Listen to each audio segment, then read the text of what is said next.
ओम शांति। आज 6 अगस्त 2021 के बाबा के मधुर महावाक्य सुनेंगे। और आज की मुरली में बाबा हम बच्चों को आत्मनिरीक्षण करना सिखाते हैं। बाबा कहे, रोज अपने आप को देखो कि मैं आत्मा कितनी शुद्ध हुई हूं। जितना जितना शुद्ध होते जाएंगे उतनी अंदर में खुशी बढ़ती जाएगी। साथ ही साथ कुछ दिनों से लगातार बाबा बच्चों को देही अभिमानी बनने की प्रेरणा दे रहे हैं। तो आज भी बाबा बच्चों को कहे, बच्चे तुम्हें देही अभिमानी बनना है। देह अभिमान माना कच्ची अवस्था, कर्मातीत बनना है। तो जितना जितना देही अभिमानी होते जाएंगे कर्मातीत अवस्था बनती जाएगी। तो सुनते हैं बाबा के मधुर महावाक्य। ओम शांति। मीठे बच्चे, रोज अपने आप से पूछो कि मैं आत्मा कितना शुद्ध बना। जितना शुद्ध बनेंगे उतना खुशी रहेगी, सेवा करने का उमंग आएगा। आज की मुरली का प्रश्न है, हीरे जैसा श्रेष्ठ बनने का पुरुषार्थ क्या है? उत्तर है, देही अभिमानी बनो। हीरे जैसा श्रेष्ठ बनने का पुरुषार्थ है, देही अभिमानी बनो। शरीर में जरा भी मोह न रहे, फिक्र से फारिग हो, एक बाबा की याद में रहो। यही श्रेष्ठ पुरुषार्थ हीरे जैसा बना देगा। अगर देह अभिमान है तो समझो अवस्था कच्ची है, बाबा से दूर हो। तुम्हें इस शरीर की संभाल भी करनी है, क्योंकि इस शरीर में रहते कर्मातीत अवस्था को पाना है। आज की मुरली का गीत है, मुखड़ा देख ले प्राणी, जरा दर्पण में कितना पाप है कितना पुण्य है। ओम शांति। बाप बच्चों को समझाते हैं कि जिसके योग बल से पाप कटते हैं उनको खुशी का पारा चढ़ जाता है। जिन भी आत्मा का योग बल से पाप कटते हैं उसकी पहली निशानी कि खुशी का पारा चढ़ जाता है। अपनी अवस्था को आप ही बच्चे जान सकते हैं। जब अवस्था अच्छी होती है तो सर्विस का शौक बहुत अच्छा होता है। जितना जितना शुद्ध होते जाएंगे उतना औरों को भी शुद्ध अथवा योगी बनाने का उमंग आएगा, क्योंकि तुम राजयोगी व राज ऋषि हो। हठयोग ऋषि तत्व को भगवान मानते हैं, राजयोग ऋषि भगवान को बाप मानते हैं। इतना अंतर है। तत्व को याद करने से उन्हों के कोई पाप नहीं कटते हैं। तत्व के साथ योग लगाने से कोई बल नहीं मिलता है। कोई भी धर्म वाले योग को जानते नहीं है। वास्तविक योग किसको कहा जाता है वो जानते नहीं है। तत्व के साथ योग लगाएंगे जिससे कोई प्राप्ति नहीं। परंतु बाबा कहे, जब भगवान को बाप मानते हैं और उससे प्यार से याद करते हैं, वही यथार्थ योग है। इसलिए कोई भी सच्चा योगी बन वापस नहीं जा सकते। अभी तुम बच्चे अपनी अवस्था खुद भी जान सकते हो। आत्मा जितना बाप को याद करेगी उतना खुशी होगी। अपनी जांच रखनी है, यही आत्मनिरीक्षण करना है। बच्चे भी एक दो की अवस्था को, अपनी अवस्था को जान सकते हैं। देखना है हमारा कोई शरीर में भान तो नहीं है। देह अभिमान है तो समझो हम बहुत कच्चे हैं, बाबा से बहुत दूर है। बाप फरमान करते हैं, बच्चे तुम्हें अब हीरे जैसा बनना है। बाप देही अभिमानी बनाते हैं। बाप को देह अभिमान होता नहीं, देह अभिमान होता है बच्चों को, क्योंकि कई जन्मों हमने देह में रह करके पार्ट बजाया, तो नेचुरल है देह अभिमान के संस्कार बन गए। परमात्मा को देह अभिमान नहीं होता, क्योंकि उन्होंने कभी अपनी देह धारण की नहीं जो लगाव हो सके। बाप की याद से तुम देही अभिमानी बनेंगे। अपनी जांच करते रहो, हम कितना समय याद करते हैं। जितना याद करेंगे उतना खुशी का पारा चढ़ेगा और अपने को लायक बनाएंगे। ऐसे भी मत समझना कि कोई बच्चे कर्मातीत अवस्था को पहुंच गए हैं। नहीं, रेस चल रही है। रेस जब पूरी होगी तब फाइनल रिजल्ट होगी, फिर विनाश भी शुरू हो जाएगा। तब तक यह रिहर्सल होती रहेगी। बाबा कहे तब तक यह रिहर्सल होती रहेगी, जब तक कर्मातीत अवस्था आ जाए। हम किसी की बुराई नहीं कर सकते, अंत में ही सबका पता पड़ेगा। अभी तो थोड़ा टाइम पड़ा है। यह दादा भी कहते हैं, मीठे बच्चे अभी थोड़ा समय पड़ा है। इस समय एक भी कर्मातीत अवस्था को पा न सके। बीमारी आदि होती है, इसको कर्म भोग कहा जाता है। भोगना का और किसको पता नहीं पड़ता है, वह अंदर की पीड़ा होती है। कर्म भोग जब होता है तो बाबा कहे वो अंदर की पीड़ा होती है। अभी एक रस अवस्था किसी की बनी नहीं है। जितनी कोशिश करते हैं उतना विकल्प तूफान बहुत आते हैं। तो बच्चों को कितनी खुशी रहनी चाहिए। खुशी होगी तो विकल्प कम हो जाते हैं, तूफान कम हो जाते हैं। आएंगे तो उसको हंसी में ही जैसे खुशी में उड़ा देते हैं। इसलिए बाबा कहे तो बच्चों को कितनी खुशी रहनी चाहिए। विश्व का मालिक बनना कोई कम बात है क्या। मनुष्य शाहूकार है, बड़े बड़े बंगले हैं तो खुशी रहती है, क्योंकि सुख बहुत है। अभी भी तुम बाप से अथाह सुख लेते हो। जानते हो बाबा से हम राजाई लेंगे। शांति में इतना खुशी नहीं होती। प्राप्ति में खुशी है, शांति में इतना खुशी नहीं होती जितनी धन में खुशी होती है। इसलिए कहा ना, प्राप्ति जहां है वहां खुशी है। सन्यासी घर बार छोड़ जाए जंगल में रहते थे, कभी पैसा हाथ में नहीं रखते थे, सिर्फ रोटी लेते थे। अभी तो कितने धनवान हो गए हैं। सबको पैसे की चिंता बहुत है। वास्तव में राजा को प्रजा का ओना रहता है, इसलिए लड़ाई का सामान रखते हैं। सतयुग में तो लड़ाई आदि की बात होती नहीं। अभी तुम बच्चों को खुशी होती है, हम अपनी राजाई में जाते हैं। वहां डर की कोई बात नहीं होती, टैक्स आदि की बात नहीं। ये शरीर की फिक्रात यहाँ रहती है। इसी दुनिया में डर भी है, टैक्स भी है, लड़ाइयाँ भी है। बाबा कहे वहां तो कोई टेंशन की बात ही नहीं है। गाया जाता है, फिक्र से फारिग स्वामी करता है। किंदा स्वामी सतगुरु। गाया जाता है, फिक्र से फारिग किंदा स्वामी सतगुरु।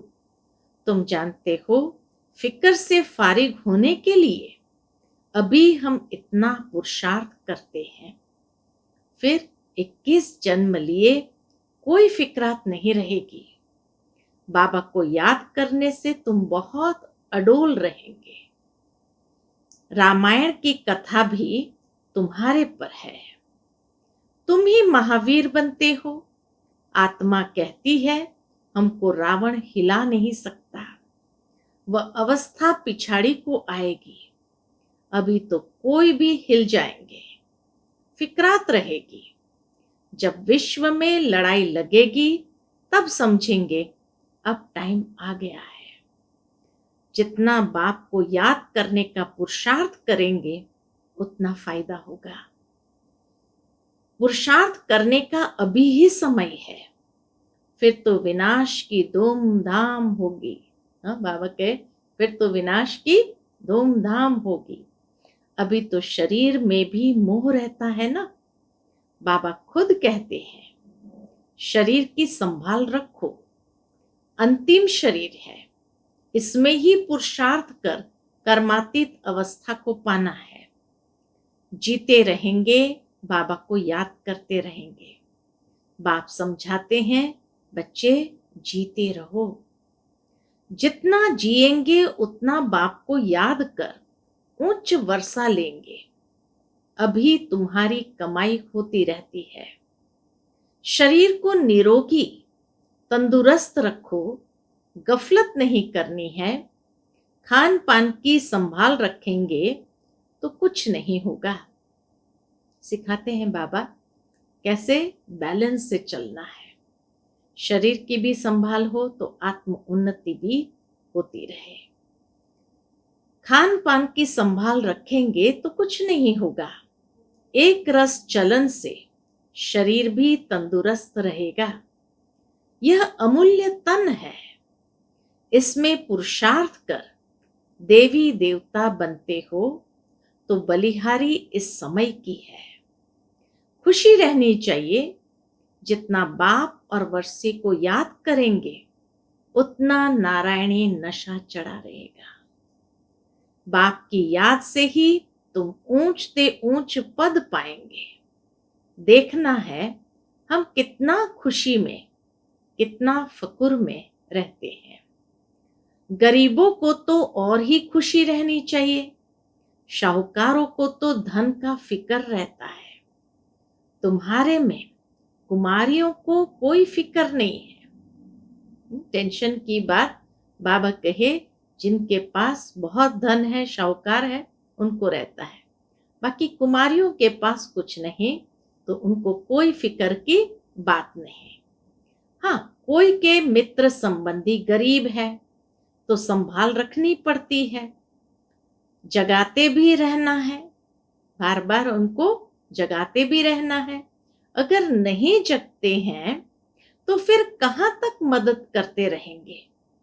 बाबा कहते हैं ना, तुम सर्विसेबल खुद बनो व स्त्री को रूहानी सर्विस में दो। तुम हो बाबा के मददगार। मदद तो सबको चाहिए ना, अकेला बाप भी क्या करेगा। कितनों को मंत्र दे, हम तुमको देते हैं, तुमको फिर औरों को देना है। कलम लगाना है, बाबा के कलम से कलम लगती जाएंगी तो कलम लगाना है। बच्चों को कहते रहते हैं जितना हो सके मददगार बनो, मंत्र देते जाओ। तुम्हारे शास्त्रों में भी है कि सबको पैगाम दिया था कि बाप आए हैं, वर्षा लेना है तो बाप को याद करो, देहधारियों को याद नहीं करो। अपने को आत्मा समझ बाप को याद करेंगे तो तुम्हारे विकर्म विनाश होंगे और वर्षा मिल जाएगा। विधि भी बाबा बताते हैं, अपने को आत्मा समझकर बाप को याद करो तो विकर्म विनाश होगा और वर्षा भी मिल जाएगा। गीता तो बहुत सुनते सुनाते हैं, उसमें प्रसिद्ध अक्षर है मन मना भव। बाप को याद करो तो मुक्ति को पाएंगे। सन्यासी भी यह पसंद करेंगे। मध्याजी भव अर्थात जीवन मुक्ति। बच्चे बाप के बनते हैं तो बाप कहते हैं बच्चे तुम्हारी आत्मा पतित है, पतित चल नहीं सकेंगे। ये समझने की बातें हैं।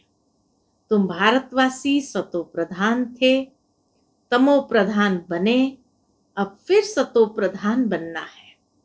तो बाप कहते हैं पुरुषार्थ करो तो ऊंच पद मिलेगा।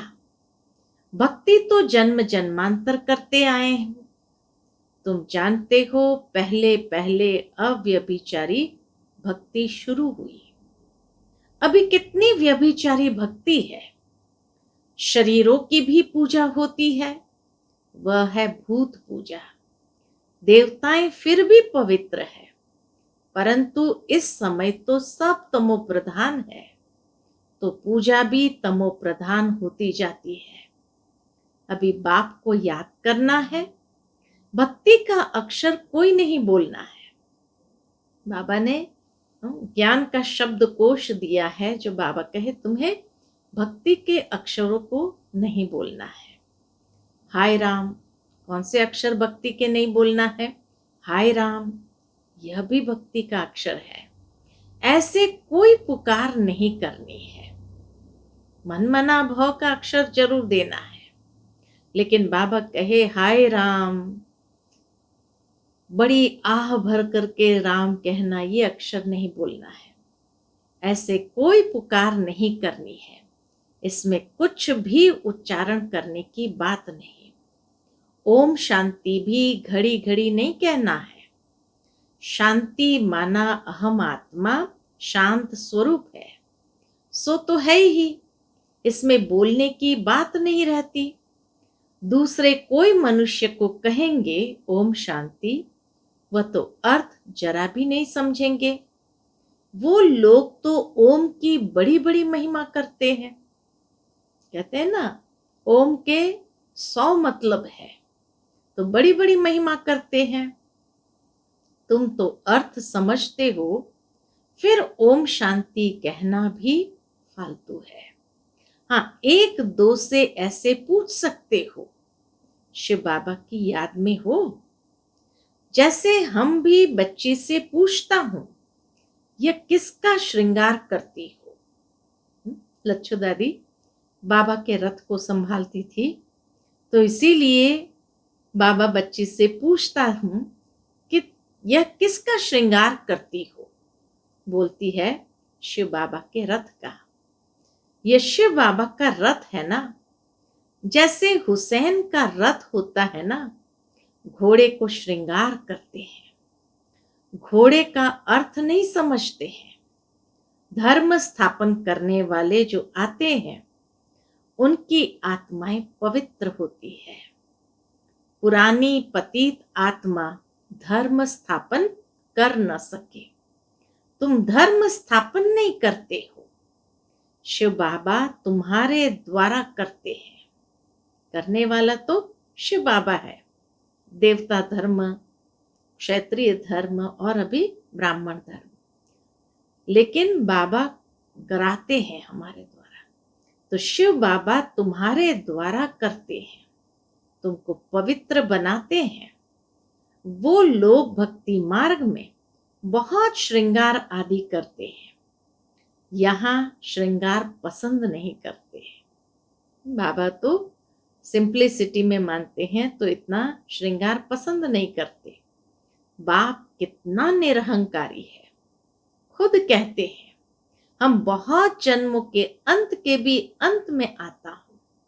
पहले सतयुग में होगा श्री नारायण, श्री लक्ष्मी से भी पहले श्री नारायण आएगा। वह तो बड़ा होगा ना, इसलिए कृष्ण का नाम गाया हुआ है। नारायण से भी कृष्ण की महिमा जास्ती करते हैं। कृष्ण की ही जन्माष्टमी मनाते हैं, नारायण का बर्थडे नहीं मनाते। यह कोई नहीं जानते कि कृष्ण सो नारायण। नाम तो बचपन का ही चलेगा ना।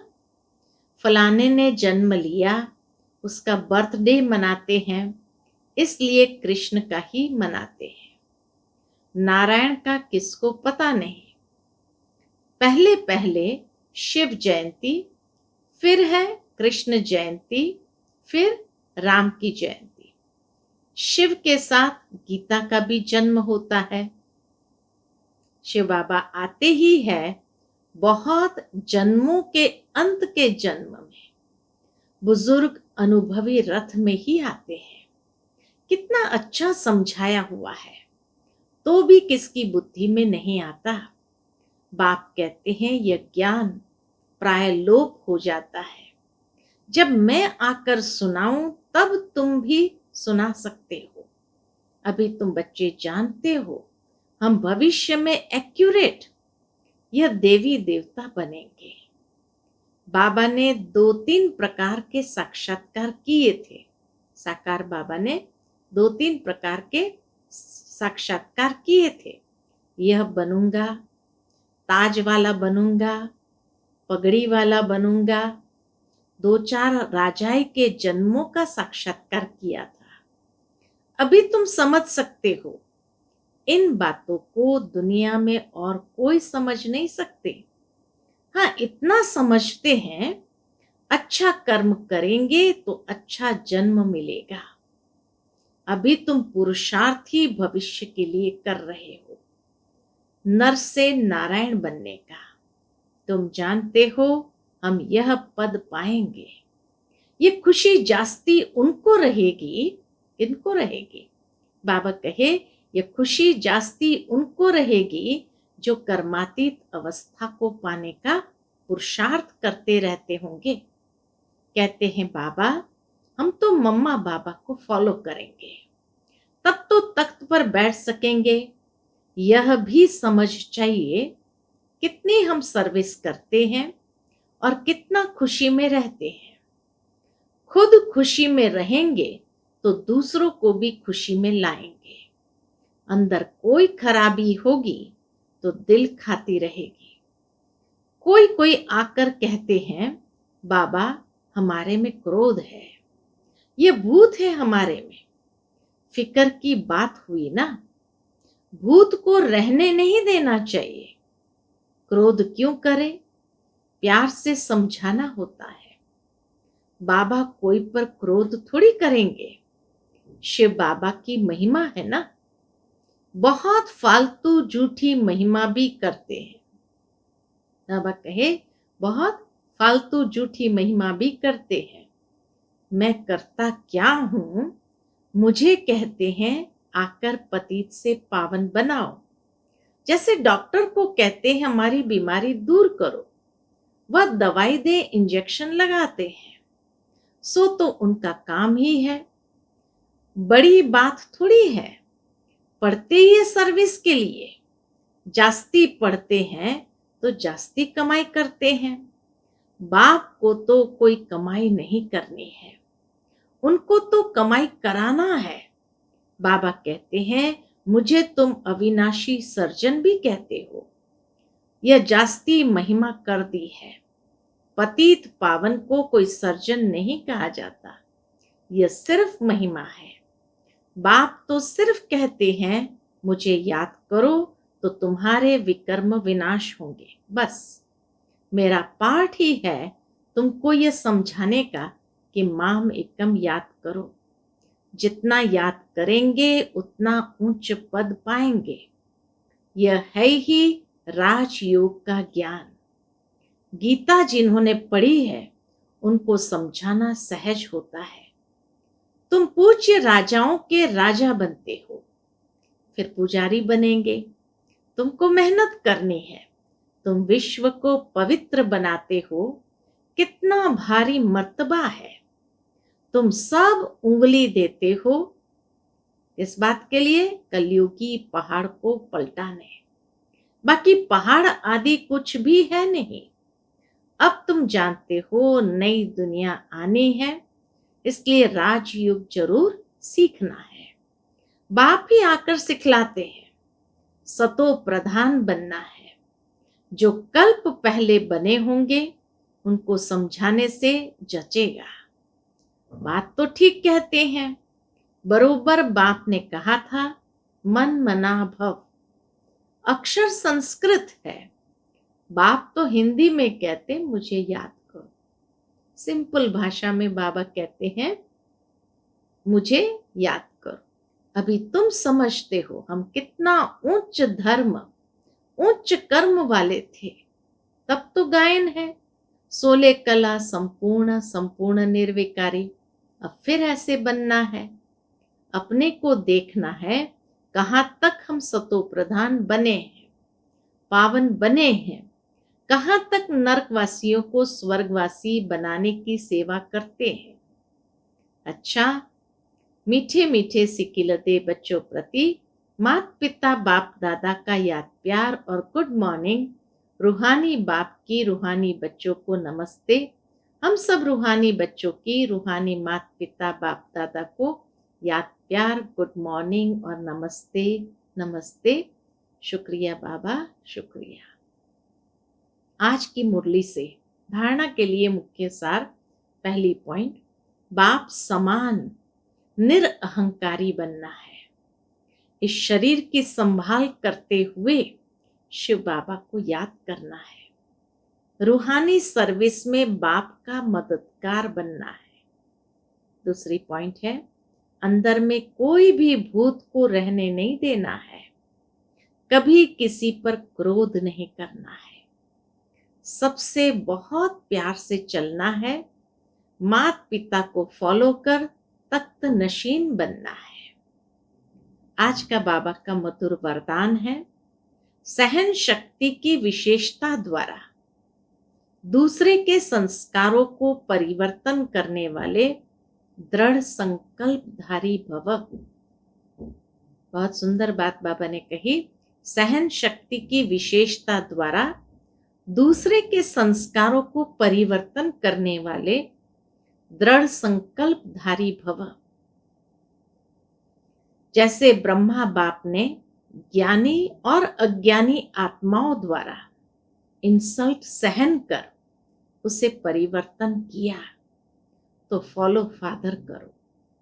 इसके लिए अपने संकल्पों में सिर्फ दृढ़ता को धारण करो।